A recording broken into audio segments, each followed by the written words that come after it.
దేశంలో అభివృద్ధి నమూనా రాజ్యాంగ స్ఫూర్తికి విరుద్ధంగా ఉందని ప్రముఖ సామాజికవేత్త ఆచార్య జి హరగోపాల్ అన్నారు. సిపిఐ రాష్ట్ర సమితి ఆధ్వర్యంలో విశాఖ పౌర గ్రంథాలయంలో ఆపరేషన్ కగార్ పేరుతో ఆదివాసీలపై జరుగుతున్న దమనకాండను నిలుపుదల చేయాలని డిమాండ్ చేస్తూ సదస్సును నిర్వహించారు. ఈ సందర్భంగా ఆయన మాట్లాడుతూ సంపద కొందరి చేతుల్లోనే కేంద్రీకృతమై ఉంటోందని, అభివృద్ధిలో సమానత్వం లేదని అన్నారు. మానవీయత, సమిష్టి కోణాల్లో అభివృద్ధి ఉండాలన్నారు. ఛత్తీస్గఢ్ లో బస్తర్ లో అభివృద్ధి పేరుతో అణచివేత జరుగుతోందని విమర్శించారు. ఆపరేషన్ కగార్ ఒక బస్తర్ ప్రాంత సమస్య కాదని, దేశం మొత్తానికి సంబంధించిందన్నారు.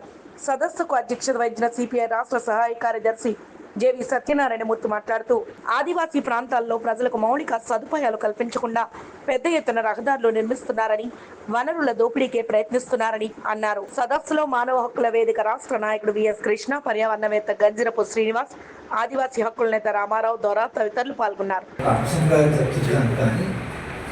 అది దోపిడీ కొరకే దాదాపు కామన్ సెన్స్ అయిపోయింది. అందరికీ అనుకోవచ్చు, కానీ అక్కడ ఉండే ఖనిజ ఉన్నప్పటికీ అనేటువంటి సమాజంలో చాలా చర్చ జరుగుతున్నది. అది ఒక కాలంలో ఆపరేషన్ కగార్ గురించి మాట్లాడినప్పుడు అక్కడ ఖనిజ వనరులు ఏమో ఉన్నాయి, బస్తర్లో ఎందుకంటే అక్కడ పోరాటం జరుగుతున్నది, ఇది కార్పొరేటు వాళ్ళకి అసలు వనరులు అప్పచెప్పడం కొరకు అని మనం మాట్లాడేవాడు. దాని కొరకే అక్కడ ఈ మొత్తంగా పోరాటం జరుగుతున్నది. ఇప్పుడు అది చెప్పవలసిన అవసరం లేకుండా, ఎందుకంటే స్వయాన కేంద్ర ప్రభుత్వము, హోమ్ మినిస్టర్ గారే అక్కడ ఈ మొత్తము వాళ్ళ పోలీస్ బలగాలు పెట్టడము, పారామిలిటరీ బలగాలు పెట్టడము ఎందుకొరకు అనేది ఆయన చెప్తూనే ఉన్నాడు. కానీ దానికంటే ఇంకా మించి ఛత్తీస్గఢ్ ముఖ్యమంత్రి స్వయాన ఎకనామిక్ టైమ్స్కి ఒక ఇంటర్వ్యూ ఇచ్చాడు.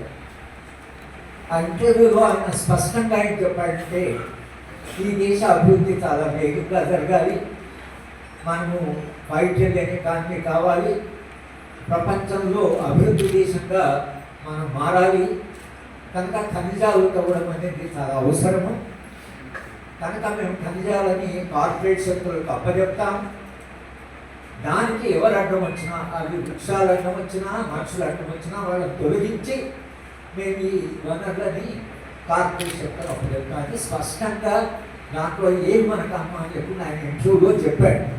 మనం అంతకాలం అంటుంది ఆయనే చెప్పాడు. ఆయన చెప్పాడు కాబట్టి మనం ఏం మాట్లాడాలి, వాళ్ళు స్పష్టంగానే చెప్తున్నారు. ఇక మనకు మాట్లాడాలంటే మిగిలిందంటే ఈ అభివృద్ధి అంటే ఏమిటి, ఏమిటి, స్వరూపం ఏమిటి, ఈ అభివృద్ధి దేశాన్ని ఎటువైపు తీసుకెళ్తుంది, అక్కడ పోరాడుతున్న ఆదివాసీలు ఏమడుగుతున్నారు, దీని యొక్క పర్యవసానం మొత్తం సమాజానికి ఏముంటుంది అనే కొన్ని మౌలికమైన ప్రశ్నలు.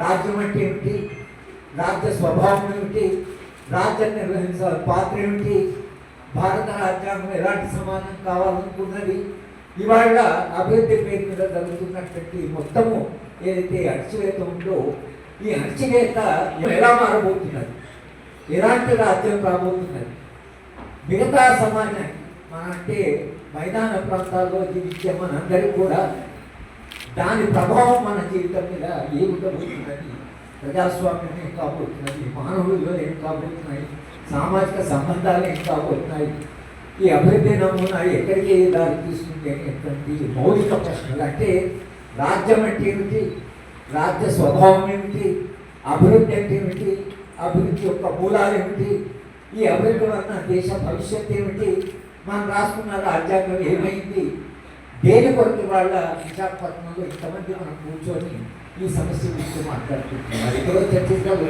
కదా, ఆ ప్రచారం నిరంతరంగా ఒక హింసావాద ఉద్యమం, అది రాజ్యాన్ని కొరకు వస్తుంది, వాళ్ళకి ఆయుధాలు ఉన్నాయి, ఆయుధాలు పట్టుకొని రాజ్యాన్ని ప్రశ్నించే వాళ్ళు రాజ్యం ఊరుకుంటుందా అనేటువంటి చర్చ దగ్గర కొంతకాలం ఆగి పౌరాత్మక సంఘం కూడా ఆ సమస్య నిరంతరంగా ఊరుకుంటుంది.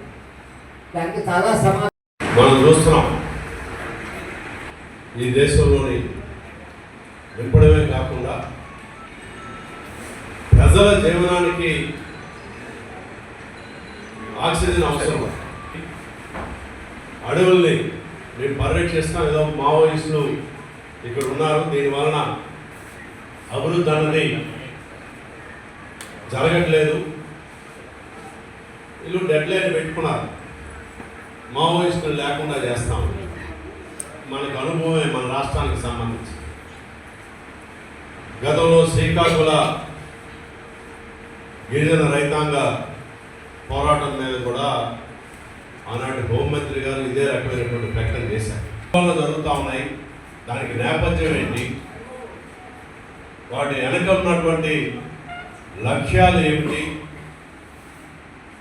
అనేది ఏ రోజు ప్రభుత్వాలు, పాలక వర్గాలు ఆ వైపు ఆలోచన చేయకుండా ఎంతసేపు ప్రజా ఉద్యమాలు శాంతి భద్రతల నేపథ్యం నుంచే చూసి వాటిని అణచడానికి చాలా తీవ్రంగా ప్రయత్నం చేస్తున్నారు. కానీ ఎంత తీవ్రంగా ప్రయత్నం చేసినా ఇంకో ఏదో ఒక రూపంలో తిరిగి ప్రజా ఆగ్రహం ఎక్కడో దగ్గర బయటపడుతున్నటువంటి పరిస్థితి నేపథ్యాన్ని మనం చూడొచ్చు.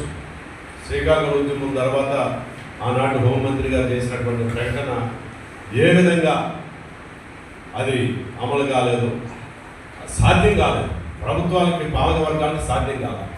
ఇప్పుడు కేంద్ర హోంమంత్రి గారు కూడా అదే రకమైనటువంటి ప్రకటన చేశారు. అది కూడా సాధ్యం కాదని చెప్పనేది చరిత్ర నిరూపించింది. ఇప్పుడు ఈ రోజున ఆ పేరుతో మావోయిస్టులు ఏదైతే పేరుతో ఆపరేషన్ కాగా గతంలో గత పాలక వర్గం ఆపరేషన్ గ్రీన్ హంట్ పేరుతోని నడిపారు. ఈరోజుని ఆదివాసీలు వారి యొక్క జీవనం ఎంత దుర్భరంగా ఉందో మనం చూస్తున్నాం. రోజు పత్రికల్లోని, మీడియాలోని వస్తూ ఉన్నాయి.